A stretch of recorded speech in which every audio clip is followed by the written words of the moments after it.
Oh, hi, everybody. I was looking at Facebook and see if I was live, and it's not showing yet. They have a delay. And I've noticed that had been happening for probably about the last couple of months or so. But I know that was supposed to be live. I'm going to refresh my screen. Okay, there it goes. I'll refresh my screen. We're live now. Okay, so listen. Oh, we're live now. OW. When I said okay, it came on. Anyhow, hi Sandra, thanks for watching us. That's Uh Parents Politics TV, that's live. We're not gonna hold y'all long. We got some interesting footage to show y'all. Okay, so we have been talking about this for the past year. We knew that the president was good friends with Prime Minister of Israel, and we knew that he had some magnificent influence over our president. But there were some people uh, that were not in the president's inner circle that warned him about his association with uh, such a close association with the Prime Minister of Israel by doing his bidding, that it was going to be the end of him. They tried to tell him, but he didn't listen. And so, what I'm wondering is this, Tim: mm-hmm. do you think he's saying, "Well, some people tried to tell me, but I wouldn't listen"? Do you think he's saying that to No, himself now? nah, you're not saying it. Uh-uh. No, He hasn't come to the realization, huh? no, All he right. hasn't. And this one part being that he is a narcissist, it Yeah. has a lot to do with it. And Yeah. those sometimes the most dangerous kind. Yeah. Never hold themselves accountable. Um, Yeah. Well, we can get away with showing some things and doing on our show. You know, he tried to censor the Midas Touch show because they got like 7 million subscribers on YouTube, and all of the podcasters that have the millions and millions of um, subscribers, he has attacked them and trying to get them shut down because most of them are Democrats, you know. But anywho, we don't have that many, so I don't think they pay that much attention to us, and that's a good thing.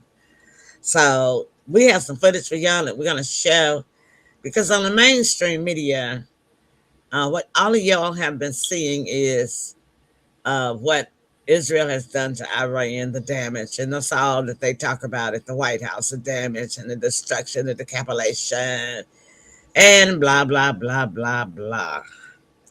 Yes, it's true.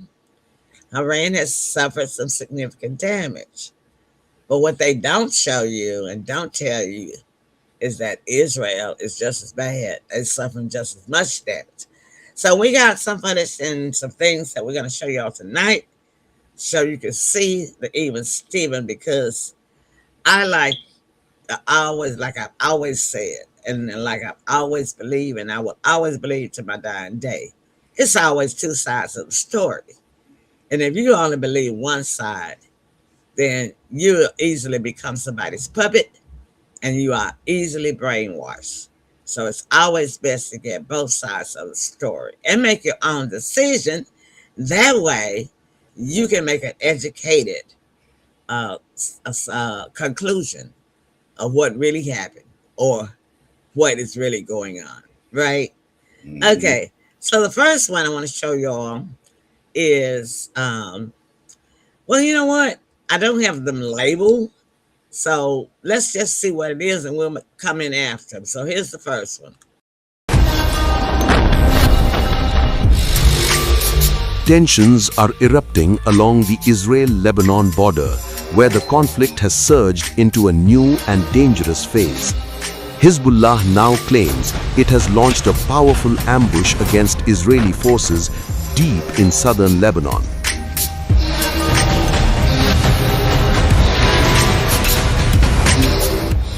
In the dead of night, the group says its fighters struck with precision, targeting 6 Israeli Merkava tanks in the town of Al-Tayyaba.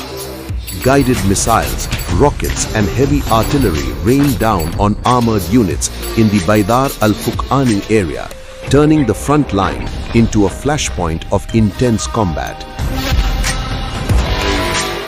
Hezbollah describes the assault as highly coordinated, designed to disrupt Israeli advances and tighten its grip over fiercely contested ground. The group claims multiple direct hits and says the attack has dealt a serious blow to Israeli armored forces pushing forward. In a detailed statement, Hezbollah said Israeli troops attempted for the 3rd time this week to advance into Al-Tayyaba toward the Al-Baidar al-Fuqani area north of the town. But fighters, already positioned, launched a precision ambush, striking the first tank with a guided missile and destroying it. The group says Israeli forces then attempted to push toward the Abu Makni area in Deir Sariyan. At that point, Hezbollah claims it launched further guided missile strikes, destroying 5 additional Merkava tanks and forcing Israeli troops to retreat from the combat zone.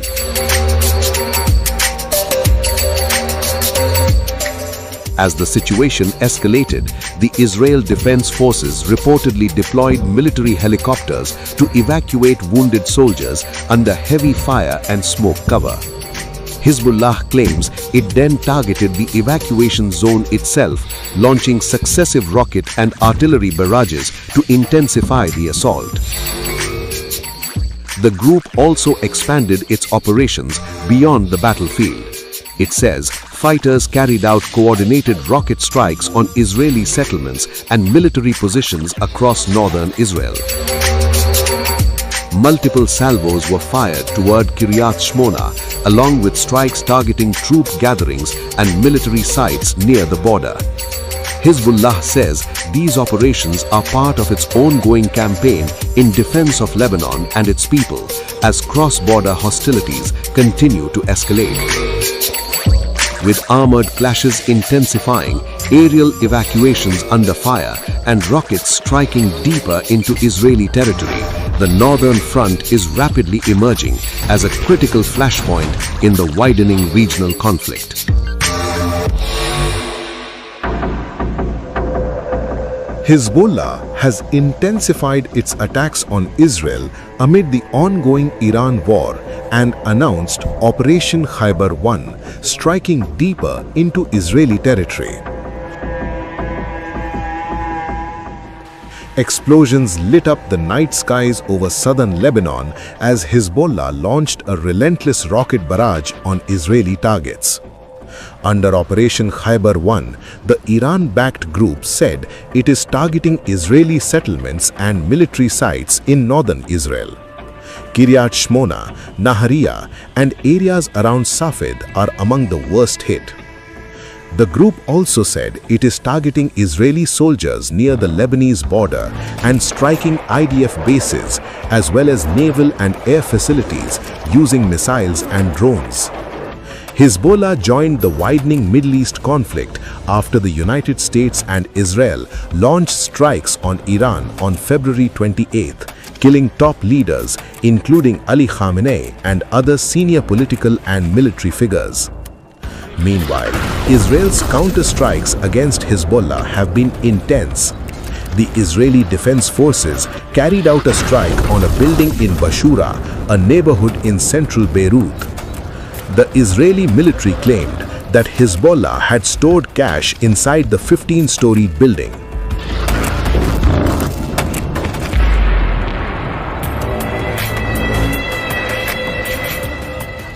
Earlier, Israel's military also said it launched what it described as limited ground operations in southern Lebanon.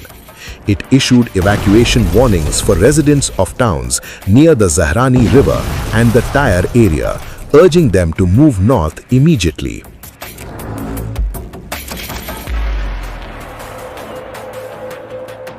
The IDF released footage showing strikes against Hezbollah targets across Lebanon, with plumes of smoke rising from impact sites.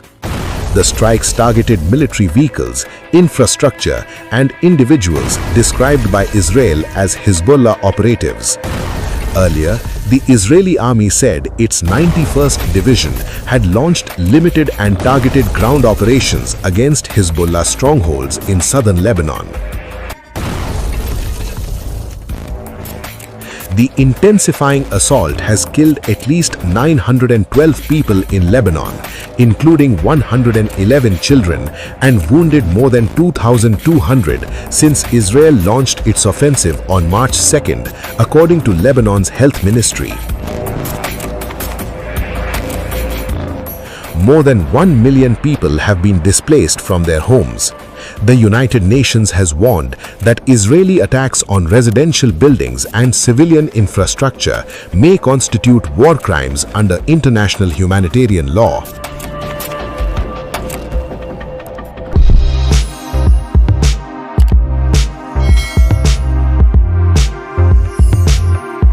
All right, there we have it. Both sides of the story. We saw what Hezbollah, the damage that Hezbollah has done, and we saw the damage that IDF has done. Tim, what do you say about it? You know, I really don't know what to say because it's ugly on both sides. It was unnecessary. You know, now we got our troops, our young men and women going out. That's basically is a suicide mission. Mm-hmm. Israel has put no soldiers on the ground. Right. Yeah, and then I come to find out last night that there will no longer be any public showings of the coffins coming back draped with flags. Yeah, because the families don't want Trump taking pictures. Can you blame them? I think that's part of it. They don't even want him there. They said it on the news. I think that's part of it. But they're mad. Wouldn't you be mad? Yeah, I would. But I think that's part of it. I think the other part is being concealed. It works out in Donald's favor. Because we can tell you any number that we want to tell you. You don't have any proof against it other than the other side, right? Yeah. Versus what has always been done is when our young men, brothers and sisters came back home. Yeah, because I've seen some other news channels, like I say, from other countries that say that it's over 3,000 soldiers, U.S. soldiers that have been killed. Yeah. And you got to know, I mean, with that much bombing and all, if 10 U.S. Navy bases, U.S. bases were bombed, it was more than 13. I mean, more than 6. And they said it's like 3,000 injured as well. So, yeah, and the good part about it is now that we have more than one outlet. They can't control the narrative like they used to control the narrative because it was so limited access. Right. So it makes them really. But they're trying though. The White House is trying. You can't fight everybody though. Not the other countries. Not the other countries. That's the reason why I watch it too. And other country stations like the India, Iran got their own channel, and a couple of more, countries have a channel where they get both sides. And that one was that was the Indian channel right there. In Times of India, they always tell both sides. Yeah, and then here's the good thing about it: we have an open rapport with Iran's head guy now. So everything that Trump comes on and say that, I just talked to him. We's open for the, for calling it quits. He would come on with an interview and, go against everything that Donald said. Not true, right? So it really has him looking bad. Either way, you're the bad guy. Mm-hmm. Either way. Yeah. Okay. Well, let's move on to the next one. And this one, I think also mentions that about the number of casualties on the U.S. side. I think this is the one, but let's see. Iran's revenge escalation brings a second night of death and destruction across Israel. Heavy missile strikes leave more dead in Israel and the West Bank, causing massive damage. Iran continues its deadly rampage after third assassination in 2 days, as Israel killed Tehran's intel minister Ismail Khatib on March 18th. A brutal cluster bomb assault, Wave 63, leaves Israeli cities shattered and burning. Iran carried out large-scale missile attacks across Israel under Operation True Promise 4 through the night of March 18th and 19th, marking one of the most intense assault waves in recent weeks. The strikes persisted deep into the night, with explosions shaking central and southern Israel as missiles rained down without pause. For the second consecutive night, Israel was hit hard. Widespread destruction, fires, and mounting casualties brought renewed fear across the country. The IRGC claimed responsibility, saying both Israeli and US military bases were targeted in what they described as the 63rd wave of attacks since the outbreak of the war. Powerful missiles fired by Iran struck major Israeli cities including Akka, Haifa, Tel Aviv, and Bir al-Sabah, causing heavy damage to infrastructure and homes. The IRGC also alleged that both Israeli and US defense systems failed to intercept several Iranian missiles, allowing key military and strategic sites to be struck directly. Missiles tore through the night sky and hit their targets before any warning sirens could sound, catching many cities completely off guard and defenseless. In central Israel, an Iranian cluster missile was reported to have struck near populated areas, triggering waves of panic and air raid sirens moments after impact. Reports from the Times of Israel indicate that nearly half of Iran's ballistic missiles fired so far have carried cluster warheads, intensifying concern over the conflict's growing brutality. Iranian forces launched several waves of missiles and drones targeting Israeli cities and US-linked military sites. Ballistic missiles equipped with cluster bomb warheads were fired deep into central Israel, intensifying the assault. Police and emergency teams confirmed multiple impact zones across central Israel following the latest barrage. In Morshav Adanim near Tel Aviv, a foreign worker was killed after being struck by deadly shrapnel. Cluster munitions caused severe damage to homes and public infrastructure in several parts of central Israel. In Beta War near Hebron in the West Bank, 3 Palestinian women lost their lives in what appeared to be a cluster bomb strike. The Palestinian Red Crescent said at least 3 people were killed and more than a dozen others were injured in the attacks. Iran launched a powerful barrage of advanced ballistic missiles, including Khorramshahr 4, Garda, Emad, and Kibar Shikan models, directly aimed at the Tel Aviv region in a major show of force. Multiple Iranian missiles carrying several warheads struck Tel Aviv, each marked with the slogan Waye Arba Abdullah al-Hussein, signaling both religious zeal and military defiance. Tehran announced that the large-scale missile assault was a direct act of retaliation for the assassination of senior Iranian politician Ali Larijani and several of his close aides. Following Larijani's killing on March 17th, Iran confirmed the death of its intelligence minister, Ismail Khatib, the very next day on March 18th, a loss that further fueled Iran's aggressive military response. This morning we eliminated Ali Larijani. Ali Larijani is the boss of the Revolutionary Guards, which is a gang of gangsters actually running Iran. Alongside him, we also eliminated the commander of the Basij, who are the aides to the gangsters spreading terror in the streets of Tehran and the liberated cities of Iran against the population. There too we operating from the air, with Air Force planes, with UAVs and operating there as well. We are shaking up this regime, hoping to give the Iranian people a chance to remove it. It won't happen all at once, it won't happen easily, but if we persist, we will give them an opportunity to take their fate into their own hands. Meanwhile, we are helping our American friends in the Gulf. I had long discussions with President Trump on this matter. There is cooperation between our air forces and navies, between me and President Trump and the administration. We will also assist in indirect attacks that create enormous pressure on the Iranian regime and also indirect actions. There are many more surprises and warfare maneuvers. We won't reveal all the maneuvers here, but as I've told you, there are many. Now regarding another matter, the most important thing to win a war is what is called in English, tenacity.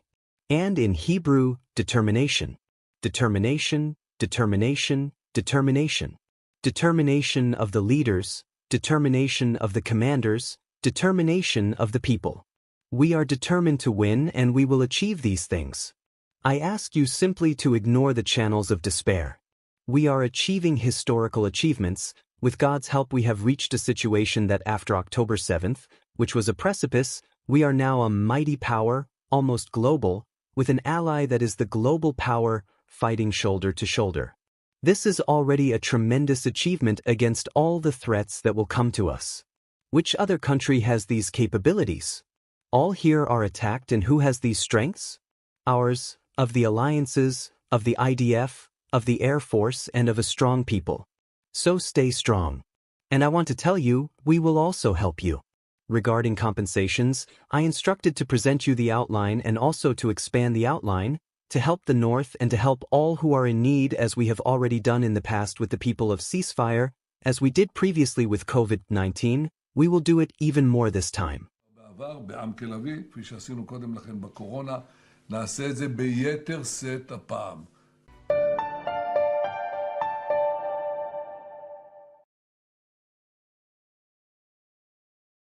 Now, if you notice, the talk around the net is that was a fake net. I mean, that was an old video of him talking because he was mentioning COVID-19. So the talk, they also, I saw another channel that found 7 things wrong with the supposedly press conference that he gave yesterday. That was one that was supposed to have been given to this morning, and then they had one that he's supposed to have given yesterday morning. But on the one from yesterday morning, they found 7, 8, or 9 things that was wrong, because in sitting around him was one of his chief advisors, Gallant, and Gallant left the administration last year.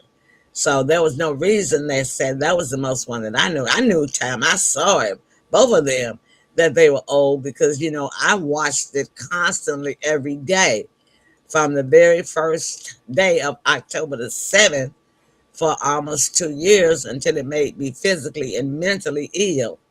And I had to stop watching it because of the massacre that they were doing to the people of Palestine and Gaza and Lebanon. So I knew when I saw both of those supposedly recent press conferences from Benjamin Netanyahu, that those were old videos. And then they had the translator to say whatever they want to say. Yeah, but, I believe. Go ahead. I'm sorry. Yeah, but at any rate, they are still saying he's dead. And I believe he's dead. I was just going to say the same thing. I believe that he is. The reason why I say that, wild horses couldn't hold him back, not to be on camera action. Yeah. As bad as he wanted just like Trump. Because he just like Trump. Love to be in the spotlight. He would be one of the first to contest the debriefing that Iran's head guy is giving basically every day almost. Yeah. And they have no way to seen or heard from him in 7 days. Yeah, it's no way that he could stay out of it that way. Right. So, okay. Now, that was just both sides of the damages that was done. And this is the last video. And then we have one more. Okay, this one came from the White House today. But, I mean, it has also, I think this is the one where it says that the U.S. is pulling out from the Gulf. But I'm not sure. Let's just see. Trump's top officials faced a big scare amid the raging war in Iran. Unidentified drones were detected above the Washington Army base. Is the Iran war and the Middle East turmoil now knocking on America's door? Are Trump's top officials now on the radar of the IRGC after Khamenei and Larijani killing? Unidentified drones were detected flying over Washington-based U.S. Army installation, where high-profile figures Marco Rubio and Pete Hegseth are known to reside, raising immediate security concerns within defense circles. This development was confirmed to the Washington Post by multiple officials who were directly briefed on the situation, indicating that the matter has reached serious levels of internal attention. However, according to the Washington Post, US officials have not yet been able to determine the origin or operators behind these mysterious drones, leaving key questions about intent and threat level unanswered. The reported drone sightings have also triggered discussions within security agencies about the potential relocation of Rubio and Hegseth, highlighting the perceived risk associated with the incident. Chief Pentagon spokesman Sean Parnell said, and I quote, "The department cannot comment on the Secretary's movements for security reasons, and reporting on such movements is grossly irresponsible. The US military is closely monitoring potential threats and maintaining a heightened state of alert as the Iran war escalates and regional tensions continue to rise." Multiple drones were reportedly spotted flying over Fort McNair on a single night within the last 10 days, underscoring growing security concerns around this key Washington installation. These incidents led to tighter security measures on the ground and triggered a high-level meeting at the White House to discuss how the administration should respond to the potential threat. The drone scares come at the same time that the United States has issued a global security alert for its overseas diplomatic posts, warning personnel to be extra vigilant amid the volatile situation. On Tuesday, a suspicious package was discovered at Joint Base McGuire-Dix-Lakehurst in New Jersey, prompting an immediate security response as authorities moved to secure the area and investigate the item. Following this, the New Jersey base and MacDill Air Force Base in Florida raised their force protection condition to Charlie, signaling a significant increase in security posture and threat awareness. At Force Protection Condition Charlie, commanders are acting on intelligence that indicates a possible attack or danger, and they begin implementing extensive protective measures across the base. The only higher alert level, Force Protection Condition Delta, is reserved for situations in which an attack has already taken place or when intelligence suggests an attack is imminent at a specific location.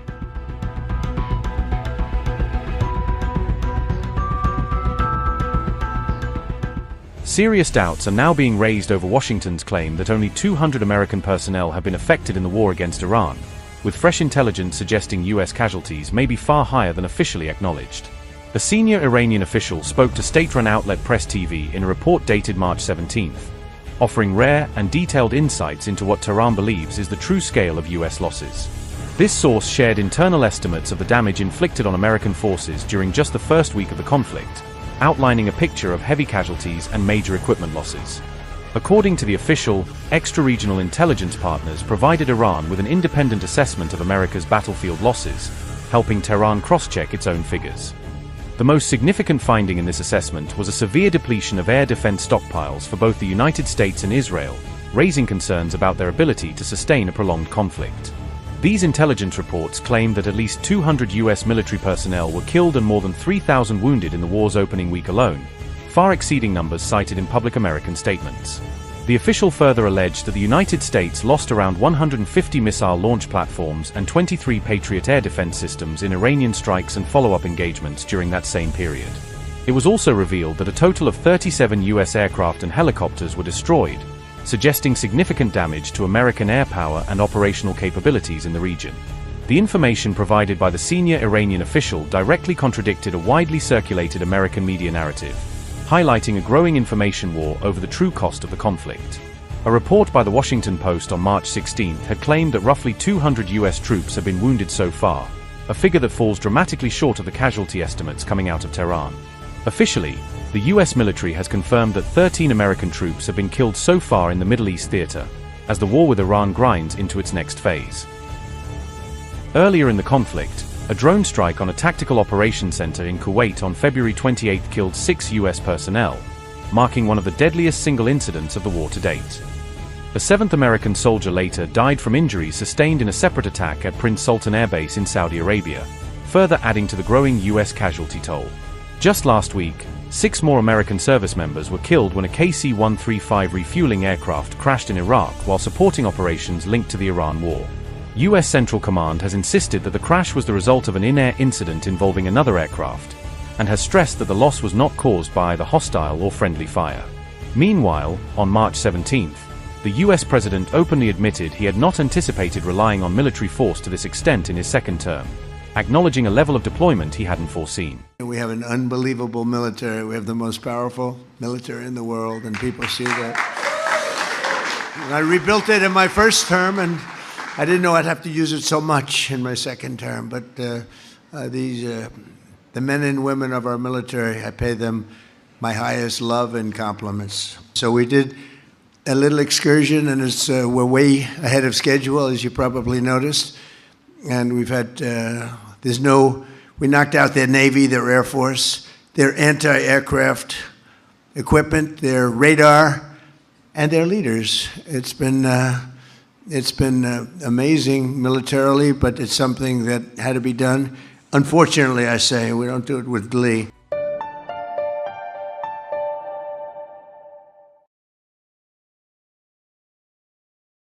Well, all right then. As you can see, the number of casualties are in question. What do you say, Tim? Yeah, unfortunately, we left to the United States, they'll never give us a true number.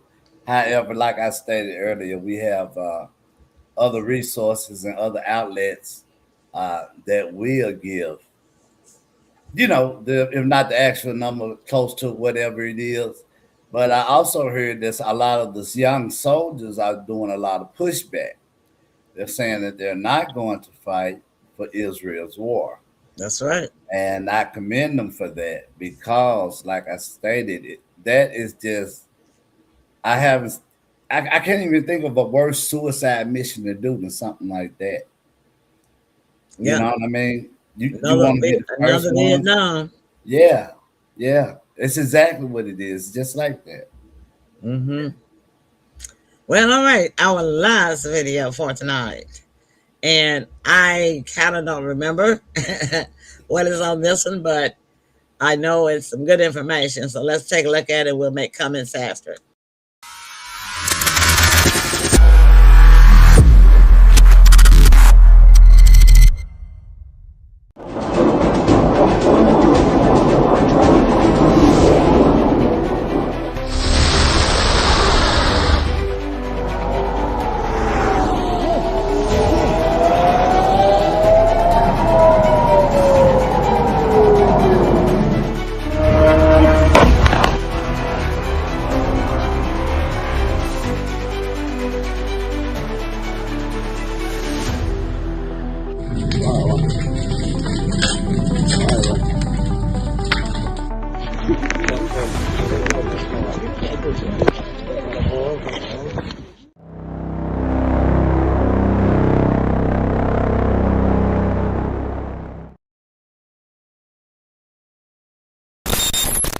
Selama 15 tahun terakhir, kita terbiasa melihat satu pola yang sama.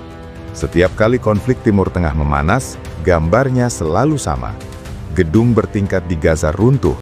Okay, sorry about that. Sorry about that. No, we gotta let that one go because we don't know what he's saying. But I think what it is that he was showing the damage to Israel. Okay. And they claim that it's for educational purpose only. I saw their disclaimer. Yeah. But I thought that I had saw that same video in English. It has the translation at the bottom. Yeah, that's what it does. Let's watch it.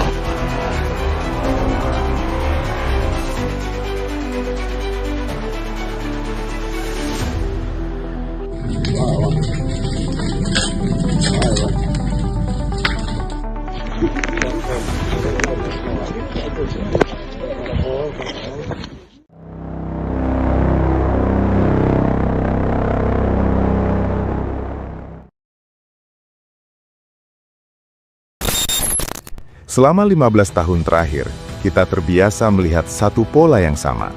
Setiap kali konflik Timur Tengah memanas, gambarnya selalu sama. gedung bertingkat di Gaza runtuh, anak-anak berlari di antara puing, dan para pemimpin dunia sibuk merumuskan pernyataan yang pada akhirnya hanya menjadi pajangan sejarah. Tapi hari ini, 17 Maret. No, it's not. When I saw it earlier, it was it translated. had the 60 words across the bottom, so I don't know where it went to. But at any rate, we're seeing both sides. Both sides are taking heavy damage, and now President is talking about sending more troops. And then another video I saw of a podcaster saying that there is talk among some people that the United States is pulling out of the Gulf. So yeah, because let me ask you this. Maybe I'm not programming this right. Okay, Trump them asked for $200 more billion to help fund the war that they didn't get the okay from Congress on, but they want Congress to give them $200 billion more to fund the war. Yeah. It deserves a laugh. I wish I had some swampland for sale. It's the same way he was doing last week, talking out of side of his head when he told you his allies, France, Germany, and we don't need to. We'll do it by ourselves. Well, no, I don't understand why the allies won't send their warships over to the Strait of Hormuz to help. No, that's okay. We don't need your help. But wait a minute, help us. But yeah, look, I didn't look at it from the other side of the coin. If you give me $200 billion to help fund the rest of the war, that means you're okay with the war. So they can't give them the 200, regardless of nothing. Regardless, because they are already upset. It wasn't approved by Congress, so Congress is not supposed to approve no $200 billion. Right. So they're not supposed to approve not one red cent because they did not approve the war. And if they do that, then that is a violation of the United Nations and international law. And every single congressman and senator that votes for that would be accused of a war crime. Because when this all ends, believe me, Netanyahu and his crew, and unfortunately Donald and his crew, are going to be accused of war crimes. Now, it'll take some years for them to prosecute them, but they're going to get prosecuted because it is an illegal war, simply because Congress did not approve it. Yeah, okay. Here's a prime example. Kristi Noem has been given the boot. She is shaking like a leaf on a tree because Trump wants her nowhere around him, and he is not accepting any phone calls from her. Who is Kristi Noem? Kristi Noem is the one that's over ICE. Oh, really? Yes. She has been given the boot. She got the boot last week. Well, what is the reason for the boot? Well, for one, she went before Congress and lied and said that Donald Trump approved the $200 or $300 million that she spent on making the videos.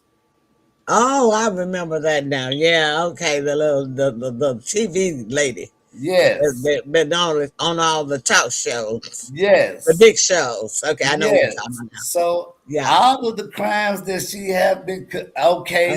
He threw her under the bus. Yes. He's thrown her under the bus. And she's scared. Well, he just threw Israel up under the bus last night. Yeah.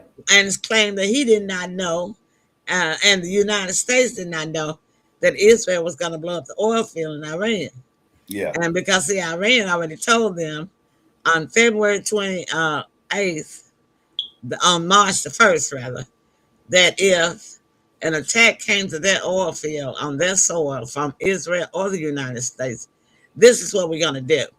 We're going to do A, B, C, D, E, F, G. But see, they didn't believe Iran because the reason why they didn't believe it, the politicians, Washington and Trump and Netanyahu and his crew, is because all they do is bully folks. They bully folks and with they bully talk and hyperbole. and they don't ever follow through. But I told them, uh, heck, last year before the 12-day war, when Israel bombed over there, and then they had the 12 days of war with Iran and Trump helped. I told them before then, look, y'all don't need to be messing with those people over there, because number one, y'all don't know what them people got, and for is weapons of defense. Number two, those people don't bully like the United States bully. If they say something, they mean it. They mean what they say, and they say what they mean. Number three, y'all fighting and messing with folks in other countries for political power. They don't want no political power because y'all never given them anything, any political power in the past 47 years. They are strictly determined religious folks. And if y'all mess with them, it's going to become a religious regional war. And this is exactly what has happened for the three reasons that I just named. Yeah. The head guy of Iran, he said that the list that they will require in order for them to even think about stopping the war, it's a lot. And the reason why they say it would take that much, because they were saying they were in negotiations when USA both times. They did it on the 12-day war, and they did it this time, right? Correct. While they were sitting at the table making a deal, trying to work out something. And when they did it on the 28th, when the 9 planets lined it up, 5 planets, Saturn, Neptune, Jupiter, Mercury, and one other one, because I took pictures of it. And that's exactly when they did it. And see, the Jews believe in all this religious stuff about the planets lining up, and this is going to be in favor of them. And that's exactly when they attacked Iran on the night that the 5 planets lined up in the universe, in the sky. So I knew something was coming. I knew they were going to do it. Yeah. I mean, now's the time to just back out. Just back out. Give them the win, back out. Too late. There's no backing out. Iran said no backing out now. We would have to Iran say nope. Iran say they're going to whip them until they cannot recover. And when they say whip them, they talking about us too. That means that gas prices going up, food prices going up, farmers can't get fertilizer, they can't grow food, goods are going to go up, jobs are going to be lost, factories are going to close down. We're going to be in a recession. It's going to be just like 1929 all over again. Yeah, because the guy, the counterterrorism, just quit. He just George say yes. Yeah, if you think we didn't know what we was doing before, the guy that had all the experience of counterterrorism has gave in his resignation. Yeah. Yeah. Are you talking about Kent? Yeah. Yes. You know why he getting out? Because he know they're going to be prosecuted for war crimes. He don't want to be a part of it. That's the same thing I said. And anybody else that don't want to be prosecuted for war crime, they better leave today. Yeah. They better leave tonight. Better turn your resignation in tomorrow, because I'm telling you, the Middle East is going to be in control. It's going to be a new world order, and they're going to get every last single one of Netanyahu's crew, and unfortunately, Donald, your crew too. So y'all better turn in your resignation if you don't want to go down with the ship. Yeah, a lot of colonels did it, and generals have, and yeah. All right. Well, y'all, you ain't gonna find it like a TIT is nowhere. But on Pearl's Politics, the only mom and son political commentaries on the web. All right. So we'll be back here tomorrow night, though, with our regular The Emily Pearls show. Sybil will be back with us, and we'll be talking about different things. We don't ever know what we talk about, because why? We talk about anything we want to talk about. All right. So listen, we love y'all. Look, keep up with what's going on, because this show gonna affect your pocketbook. That's all I got to say. Oh yeah. Clothes are coming. I concur. All right, then, y'all. We love y'all. Thank you so much for watching.